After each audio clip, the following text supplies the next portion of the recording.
কি জল নেই? জল শেষ হয়ে গেল নাকি? এই জানো তো, গ্রামের সব জলাশয়ের জলস্তর না নেমে গেছে, পুকুরও শুকিয়ে গেছে, কুয়োতে জল অনেক নিচে চলে গেছে। কি যে হবে কে জানে। এই বছর তো বৃষ্টি হয়েছে কম, তার উপর মানুষজন জল ব্যবহারের চেয়ে নষ্ট করে বেশি। দেখি মহারাজকে বলতে হবে।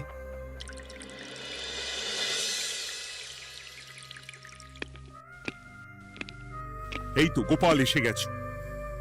শুনেছো, রাজ্যে সকল জলাশয়ে শুধু শুনিনি, চাক্ষুষ দেখেছি, আর এর কারণ ও তার সমাধানও ভেবে এসেছি মহারাজ। তুমি কি বলতে চাইছো সেটা বলো না খোলসা করে। মহারাজ, আসন্ন দিনে জলাভাব মেটানোর একটাই উপায়, তা হলো প্রজাদের উপর কর চাপানো। মহারাজ, আমার ঠাকুরদা বলতেন, যা মেলে মূল্য বিনে তার মূল্য কে আর জানে। আমরা যেহেতু জলের মতো এত মূল্যবান সম্পদ বিনামূল্যে পাচ্ছি, তাই একে গুরুত্ব দিতে শিখিনি। সবাই মিলে দেদার জলের অপচয় করছে। আমি এই অপচয়ের বিরুদ্ধে কর বসানোর পরামর্শ দিচ্ছি মহারাজ। জলের জন্য দেবে দাম, ছুটে যাবে কাল ঘাম। হ্যাঁ, যখনই জলের জন্য কর দিতে হবে, তখনই জলের অপচয় বন্ধ হবে।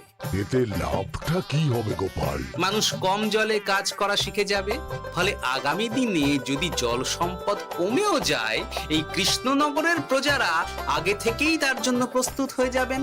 কিন্তু আমি আমার প্রজাদের কাছ থেকে জলের দাম নেব গোপাল? না মহারাজ, কর বাবদ যে অর্থ উপার্জন হবে, তার সাথে আপনার দান মিলিয়ে রাজ্যের মধ্যে একটা বিরাট কৃত্রিম জলাধার বানানো হবে। বাহ বাহ বাহ! যেখানে বৃষ্টির জল সংরক্ষণ করা যাবে মহারাজ। এতে সারা বছর ধরে আর কোনো জলের অভাব থাকবে না মহারাজ। গোপালের প্রস্তাব বড় ভালো লেগেছে। আগামী দিনে ইতিহাসে এই কর্মযজ্ঞের কথা লেখা থাকবে বলেই আমার বিশ্বাস। আর তাই আমি গোপালকে এই মুহূর্তে 50টি স্বর্ণমোহর উপহার দেব বলে ঘোষণা করছি। সাধু সাধু সাধু।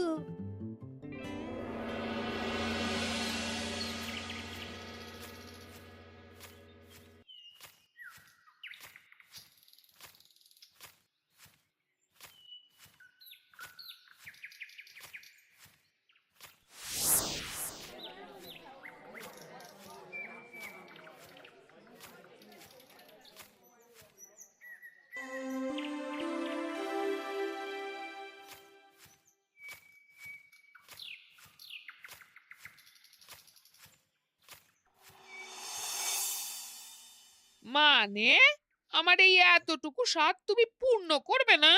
আমি কি নিজের জন্য চেয়েছি নাকি? সবই তো পাবে তোমার মেয়ে আর জামাই। হ্যাঁ, সে বুঝেছি গিন্নি, তাই বলে এতগুলো মুদ্রা আমি খরচ করতে পারবো না। পারবে না? আমি তাঁতির বাড়ি থেকে মেয়ে জামাইয়ের জন্য কয়েকটা শাড়ি আর ভালো পাঞ্জাবি কিনে একটু পাঠাবো। কিন্তু এখন আমার কাছে অত মুদ্রা নেই গিন্নি, পরে পেলে আমি ঠিক তোমার স্বাদ পূরণ করব। আবার বাজে কথা বলার জায়গা পাও না তুমি। এতক্ষণ কোথায় ছিলে গো? আমি বেলায় নদীর পাড়ে গিয়েছিলাম, তখন কমলা আমাকে বলল তোমায় নাকি দেখেছে। কি দেখেছি?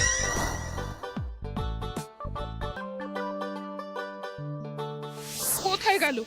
এত বড় মুদ্রার থলে কি হাওয়াতে উবে গেল নাকি? এই রে, এ তো মহা ঝামেলা। কখন কে যে গিন্নিকে খবর দিচ্ছে সেটা টেরও পাইনি। বলি মুখে কুলু পাটলে যে বড়, বলি রাজা মশাইয়ের কাছ থেকে যে এত রোজগার করো, সেই মুদ্রা যায় কোথায়? আহ, কানের মাথা খেও না তো। আমি কি তোমার কোনো কিছুর অভাব রেখেছি? বলো একবার। খাওয়া পড়া কোনো কিছুর তো কোনো খামতি নেই তোমার। মানছি রাখোনি, কিন্তু তাই বলে আমিও তোমার স্ত্রী, তোমার গিন্নি গো, গিন্নি, তাই না? আমার তো জানার অধিকার আছে নাকি যে তোমার উপার্জনের অর্থ করি সব কোথায় যাচ্ছে? জানবে জানবে, সব জানবে। এখন কিছু খেতে দাও দেখি, পেটে ছুঁচোয় ডন বৈঠক মারছে। না, এরপর থেকে আর মহারাজের কাছে উপহার পেলে ওইভাবে খোলা হাটের মধ্যে দিয়ে আসা যাওয়া করা যাবে না।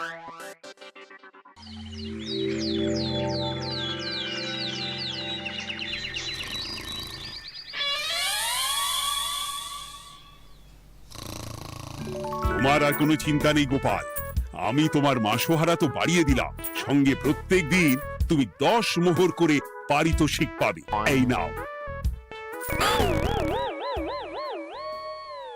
আহ, এই ভোরবেলায় একটা জব্বর স্বপ্ন দেখা গেল বটে। এই স্বপ্ন খুলে গেলে আর কোনো চিন্তা নেই।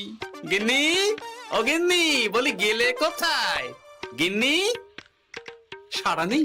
ও গিন্নি, রাগ করলে নাকি গো? আরে এসো এসো, এমন একটা স্বপ্ন দেখেছি না যে তোমার আর কোনো চিন্তা থাকবে না গিন্নি। মোহর আর মুদ্রা একেবারে ঝরে পড়বে গো।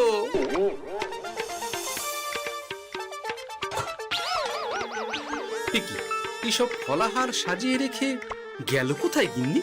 নিজের বাপের বাড়িতে তো যাবে না, কেউ নেই সেখানে। মেয়ের বাড়ি গেল নাকি?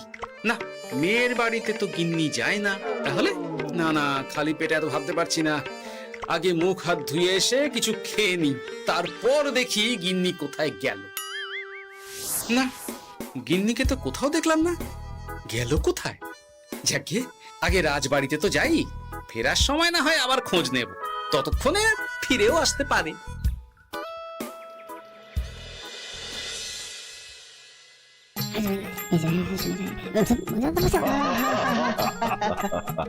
বাহ বাহ বাহ, একেই বোধহয় বলে সঙ্গগুণ। অনেকদিন এত হাসি নিয়ে। যা বলেছেন মহারাজ। হাসির চোটে পেটে ধরছে খিল। কর্তা আর গিন্নিতে দেখছি রয়েছে অনেক মেল। ঠিক গিন্নি, তুমি এখানে কি করছো? একই গোপাল, তুমি রাজসভায় এলে যে বড়। তুমি নাকি রাজসভার কাজ থেকে অবসর নিতে চেয়েছো? হ্যাঁ, এই কথা কে বললো মহারাজ? এই তো উনি বললেন। বলি আমি আবার কি করব? তুমি আমায় একটা কাজ দিলে আর সেটা আমি করব না বলো? আমি তোমায় কাজ দিলাম? কি কাজ? বাবা গোপাল, তুমি কি আকাশ থেকে পড়লে নাকি? তুমি তো তোমার গিন্নিকে বলে পাঠিয়েছো যে তুমি আর রাজসভার কাজে যোগ দিতে চাও না। তোমার নাকি আর কাজে মতি নেই, তুমি বিশ্রাম চাও। এই রে, গিন্নি দেখি ভয়ঙ্কর চাল দিয়েছে। আমার নামে রাজসভায় এসে এইসব বলেছে। তাই কথা ঠিকই গোপাল, যে তোমার অবসর গ্রহণের কথা শুনে আমি বিশেষ মনমরা হয়ে পড়েছিলাম। কিন্তু তোমার গিন্নি যেভাবে রাজসভায় হাসি মজা হুল্লোড় পরিবেশন করছে, তাতে আমার মনে হচ্ছে এ সাপে বর হয়েছে।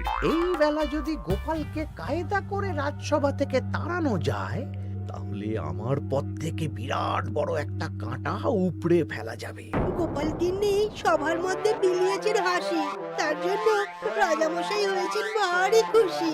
হ্যাঁ গোপাল, তাই আমি ঠিক করেছি তোমার স্থানে আমি তোমার গিন্নিকেই বহাল করব। হ্যাঁ, তোমার সঙ্গে ঘর সংসার করে ওর বুদ্ধি বেশ খোলতাই হয়েছে, সেটা বোঝাই যাচ্ছে।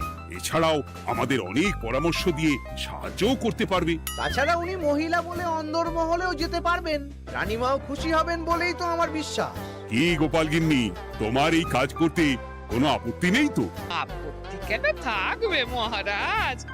আমি ধন্য আপনি আমায় এত বড় সম্মান দিচ্ছেন বলে।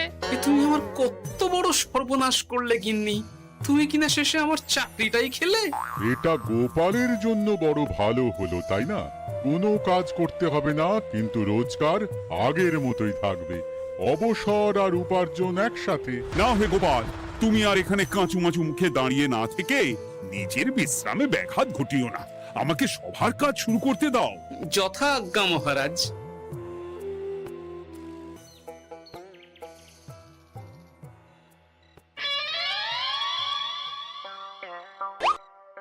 মানে মহারাজ সমস্যার সমাধান করতে দিয়েছেন তোমাকে, আর তার উত্তর দেব আমি? কেন? তুমি আমার চাকরি খাবে আর তোমার সেই চাকরি রাখার দায় নেব আমি? হ্যাঁ হ্যাঁ, নেবে। মানে কাল রাজসভায় মহারাজের সমস্যার সমাধান করব, সেই মতো কথা দিয়ে এসেছি। হ্যাঁ, আগাম 10টা মুদ্রাও বাগিয়ে এনেছি। তার থেকে তোমায় একটা মুদ্রা দিলাম। এখন মানে মানে আমাকে উত্তর বলে দেবে, না হলে আমি। কেন দেব? আমি পাবো একটা মুদ্রা, আর তুমি আমার কাছে উত্তর জেনে নিয়ে সেটাই বলে পাবে 9 মুদ্রা। কিছুতেই না। বলবে না? না। তাহলে ভালো করে শুনে রাখো, আজ থেকে ঘরের উনুনে হাঁড়ি চড়বে না। চাকরি তো খুইয়েইছ, এবার না খেয়ে প্রাণটা খোয়ানোর জন্য তৈরি হয়ে যাও। হ্যাঁ। ওরে বাবা, এমন কথা কেন বলছো গো গিন্নি? তুমি তো জানো যে খিদে একদম সহ্য করতে পারি না। এখন যদি তুমি এইসব বলো, তাহলে আমার রক্ষে নেই গো। বেশ, তা তাহলে আমি যা জানতে চাইছি শ্বশুর শ্বশুর করে বলে ফেলো দেখি। এ আমি কি শাঁখের করাতে পড়লাম রে বাবা! ঠাকুর, এত দুর্ভোগ লেখা ছিল, ঘরে বাইরে সব জায়গায় এত হেনস্থা যে সহ্য করা যায় না ঠাকুর।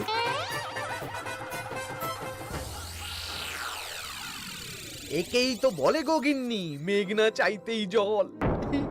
এতদিন কতভাবে চেষ্টা করেছি গোপালকে রাজসভা থেকে তাড়াবার, আর গোপাল নিজেই কিনা রাজসভা থেকে পালিয়ে গেল। কি সব বলছো?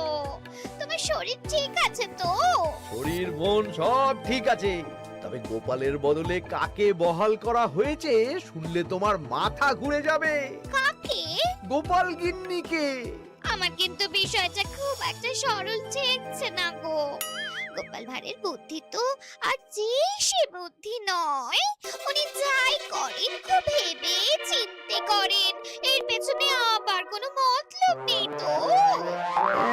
এটা তুমি মন্দ বলনি গিন্নি, গোপালকে নিয়ে সত্যিই কোনো বিশ্বাস নেই। ও কখন কি ঘোট পাকাচ্ছে বলা যায় না। আমাকেও সাবধানে থাকতে হবে, দেখতে হবে যে গোপাল আসলে কি চাল চালতে চাইছে।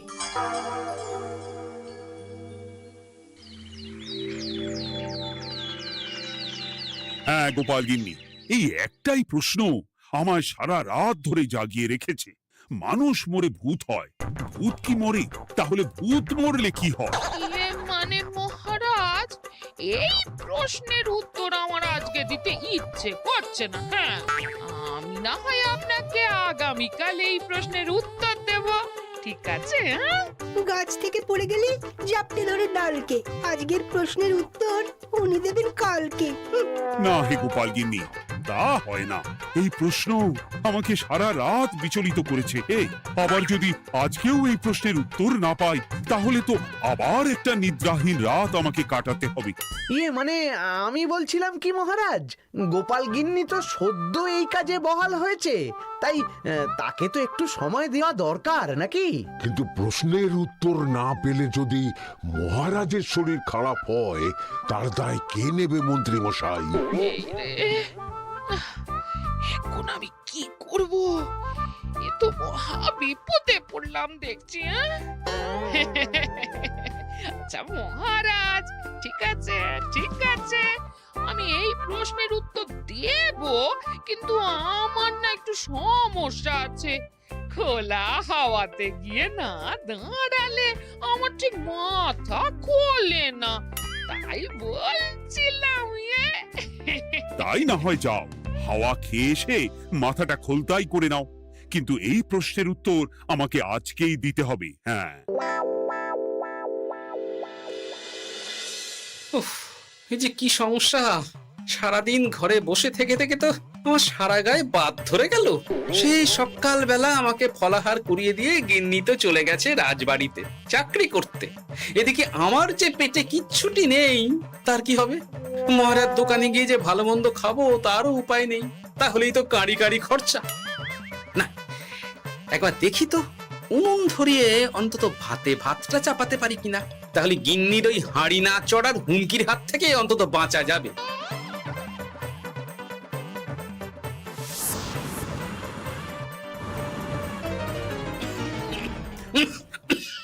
ও বাবা গো, ও বাবা, এত কেসে কেসে সোজা শেষ যাত্রা হয়ে যাবে আমার। না, এর চেয়ে না খেয়ে মরাও ঢের ভালো। দেখি তুমি বাড়িতে কেন? এত হাঁপাচ্ছ কেন? ষাঁড়ে তাড়া করেছে নাকি?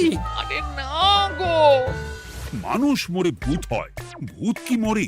তাহলে ভূত মরলে কি হয়? খোলা হাওয়াতে গিয়ে না দাঁড়ালে আমার ঠিক মাথা খোলে না। ও, এই হলো ব্যাপার। বেশ, এর উত্তর তোমায় আমি বলে দিচ্ছি। ভূত মরে প্রথমে এক ঝুড়ি অন্ধকার হয়, সেই অন্ধকার হাওয়াতে উড়ে বেড়ায়। এক সময় সেই অন্ধকার পাতলা হতে হতে কুয়াশার মতো হয়ে যায়। ব্যাস, মিটে গেল। ব্যাস, মিটে গেল। যদি রাজা মশাই এই কথা বিশ্বাস না করেন, তুমি হলপ করে বলবে আপনি যখন মরবেন একদম মিলিয়ে নেবেন মহারাজ। এর চেয়ে এক পা এদিক ওদিক হয় না যেন। হ্যাঁ, এই না হলে তুমি গোপাল ভাঁড়, বুঝেছো তাহলে? এই তুমি চিন্তা করো না, রাজবাড়ি থেকে ফেরার সময় আমি তোমার জন্য অনেক অনেক বাজার করে আনবো, ঠিক আছে? এই আমি যাই। এ তো ভারী মজা হলো। মহারাজ তক্ষুনি প্রশ্নের উত্তর চাইলে গিন্নি এইভাবে সেই রাজবাড়ি থেকে দুধ দাঁড়িয়ে ছুটে আসছে উত্তর জানতে। আমাকে তুমি একটা চাল দিয়ে কুপকাত করেছো তো গিন্নি। এইবার বুঝবে কত ধানে কত চাল।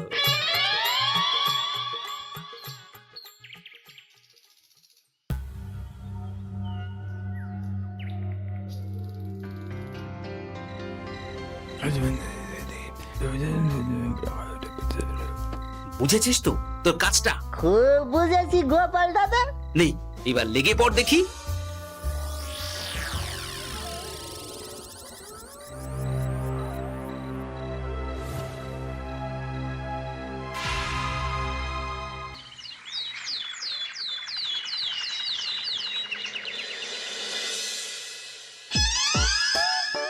তাহলে আর বলছি কি তোমাদের, সকালবেলায় উঠে দেখি মুখের এই হাল। এই কাণ্ড কি করে হলো মহারাজ? আহ, তার আমি কি জানি। আমি সকালে উঠে আয়নায় নিজেকে এই অবস্থায় দেখে খুব চিন্তায় রয়েছি।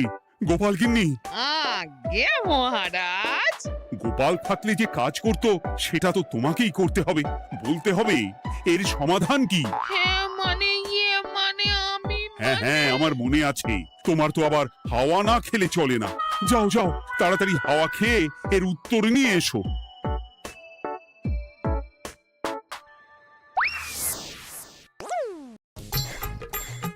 এই জন্য তুমি এত দূর ছুটে এলে গিন্নি?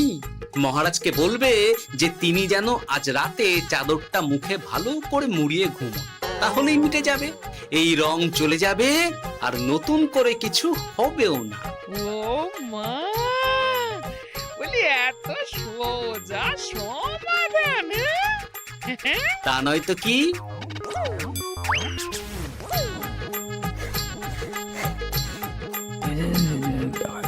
কাল সারা রাত আকাশে একবার দেখলাম চাঁদ উঠেছে, আর একবার দেখলাম ঘোর অমাবস্যা।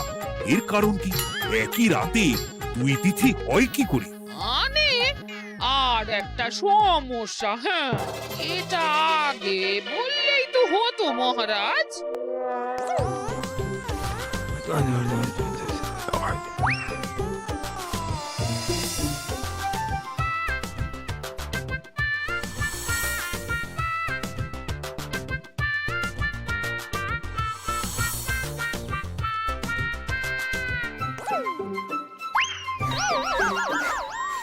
এ কি, তুমি হাওয়া খেতে গিয়ে এইভাবে খাবি খাচ্ছ কেন গোপাল গিন্নি? এর কারণ আমি জানি মহারাজ। সে কি কাণ্ড! তুমি কি করে জানলে? গোপাল গিন্নি মোটেও হাওয়া খেতে যায়নি মহারাজ, সে গেছিল নিজের বাড়িতে গোপালের কাছে আপনার বলা প্রশ্নের উত্তর জেনে আসতে। মানে গোপাল গিন্নি তার মানে আমাকে ঠকিয়েছে? তা জানি না মহারাজ, তবে আমার মনে হয় এর পেছনে গোপালের কোনো গভীর ষড়যন্ত্র আছে, না হলে সে এমনটা করবে কেন? আর এক রাতেই আপনার সাথে এতগুলো অদ্ভুত ঘটনা পর পর ঘটবে কেন? বটে, এক্ষুনি গোপালকে ডেকে আনো।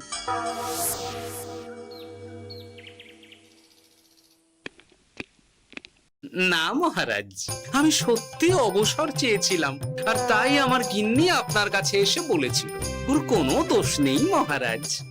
না মহারাজ, আমি মিথ্যে কথা বলেছি। হ্যাঁ, উনি আপনার কাছ থেকে পাওয়া সোনার মোহর নিয়ে বাড়ি যান না, তাই আমি ওকে শায়েস্তা করতে এই ফন্দি করেছিলাম। আসলে মহারাজ, আমি আপনার কাছ থেকে পাওয়া সোনার মোহর জল প্রকল্পের কাজে লাগাবো বলে কিছু জনকে নিয়ে একটা দল গঠন করতে গিয়েছিলাম, আর তাদের কাছেই ওগুলো রেখে এসেছি। এটা যদি আমার দোষ হয় তাহলে আমি ক্ষমা প্রার্থী মহারাজ। সাধু গোপাল, সাধু তোমার উত্তর। এই কাণ্ড! আর এদিকে রাজবাড়ি থেকে বাড়ি, আর বাড়ি থেকে রাজবাড়ি করতে করতে আমার প্রাণ ওষ্ঠাগত হয়ে গেছে মহারাজ। ওহ, আমার ঘাট হয়েছে, আপনি আমায় ক্ষমা করে দিন মহারাজ।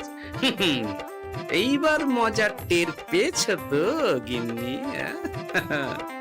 আপনি আপনার আদরের গোপাল ভাঁড়কেই তার চাকরি ফিরিয়ে দিন মহারাজ। আমি যাই আমার হেসেল সামলাতে।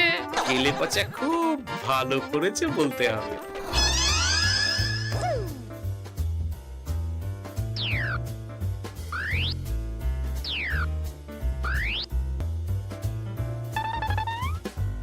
তবে মহারাজ, অমাবস্যা পূর্ণিমা সব আমার বুদ্ধিতেই কেলেপচা করেছিল। আপনার ওই মুখের রং, ওটি একটি বিশেষ রং যার আয়ু একদিন, তাই ওটা এমনিই মিলিয়ে গেছে। হ্যাঁ, সেই বরং ভালো। তুমি তোমার গিন্নিকে নিস্তার দাও গোপাল। তাছাড়া আমিও আমার গোপালকে ছেড়ে আর থাকতে পারছি না। যথা আজ্ঞা মহারাজ। আমারও যে আর এই অবসর ভালো লাগছে না মহারাজ।